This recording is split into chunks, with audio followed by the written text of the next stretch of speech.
Hello friends, जय माता दी। कैसे हैं आप सब। नमस्ते शरण्ये शिवे सानुकंपे, नमस्ते जगद्व्यापिके विश्वरूपे, नमस्ते जगद्वंदपादारविंदे, नमस्ते जगत तारिणी त्राहि दुर्गे। बोलिए दुर्गे मात की जय, अम्बे मात की जय। और आइए नवरात्र की चौथ को माँ भगवती के चतुर्थ स्वरूप का हम आवाहन करेंगे, जो कि सूर्य के समान दैदीप्यमान है। या देवी सर्वभूतेषु माँ कूष्मांडा रूपेण संस्थिता, नमस्तस्यै नमस्तस्यै नमस्तस्यै नमो नमः। जब सृष्टि का अस्तित्व नहीं था, चारों ओर अंधकार ही अंधकार था, तब इन्हीं देवी ने अपनी इशत यानी मंद मुस्कान से ब्रह्मांड की रचना की थी। इसलिए हम इन्हें कूष्मांडा कहते हैं। जब सृष्टि में चारों ओर अंधकार था, तब माँ कूष्मांडा ने अपनी दिव्य ऊर्जा और मंद मुस्कान से ब्रह्मांड को प्रकाश और जीवन प्रदान किया, और इसी कारण उन्हें सृष्टि की आदि शक्ति और ब्रह्मांड की जननी कहा गया है। माँ कूष्मांडा का वाहन सिंह है, जो शक्ति और साहस का प्रतीक है। उनके 8 भुजाएं हैं, इसलिए उन्हें अष्टभुजा देवी भी कहते हैं। उनके हाथों में कमंडल, धनुष, बाण, कमल, अमृत कलश, चक्र, गदा, 8वें हाथ में समस्त सिद्धियां और निधियों को देने वाली जपमाला सुशोभित रहती है, जो सृष्टि का विभिन्न शक्तियों का प्रतिनिधित्व करती है।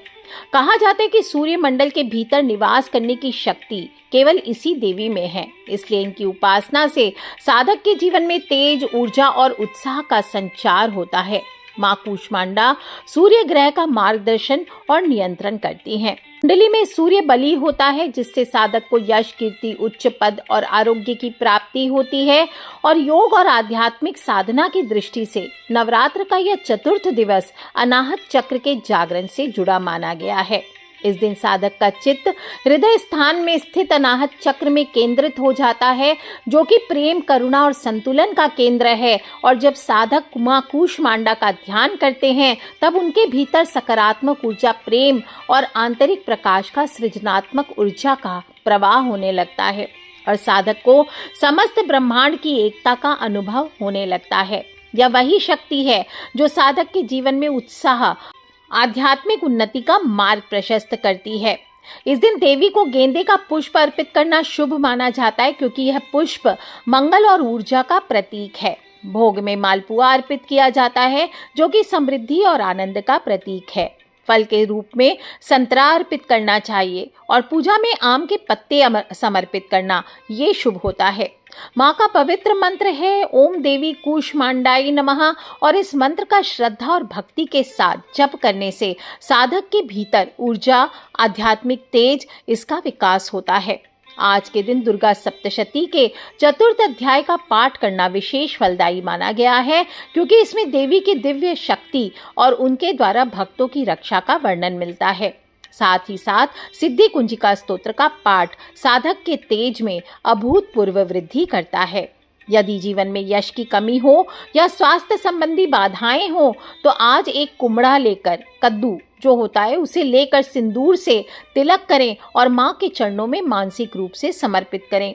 ओम कूष्मांडाई नमः, ओम कूष्मांडाई नमः, इस मंत्र का जाप करते हुए कपूर से आरती करें।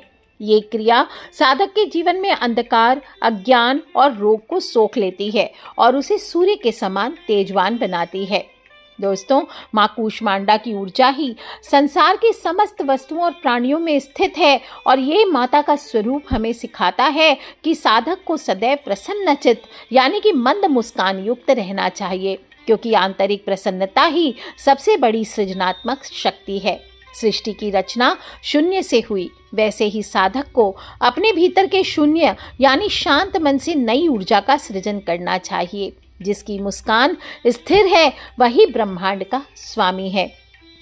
तो आइए नवरात्र के चौथे दिन माँ कूष्मांडा का ध्यान करते हुए, उनका आवाहन करते हुए माँ दुर्गा का हम पूजन करें। और जो कथा मैंने छोटी सी सुनाई है, इसको आपको अपने परिवार वालों के साथ अवश्य साझा करना चाहिए। आज के लिए इतना ही। माँ कूष्मांडा आपके घर में बहुत सारी खुशियाँ लेकर के आए, आपको आध्यात्मिक उन्नति प्रदान करे, इसी सच्ची कामना के साथ आज के लिए इतना ही। जय माता दी। बम बम भोलेनाथ की जयकारा, शेरा वालिदा बोल सांचे दरबार की जय। बोलिए कूष्मांडा मैया की जय। हर हर महादेव शंभो।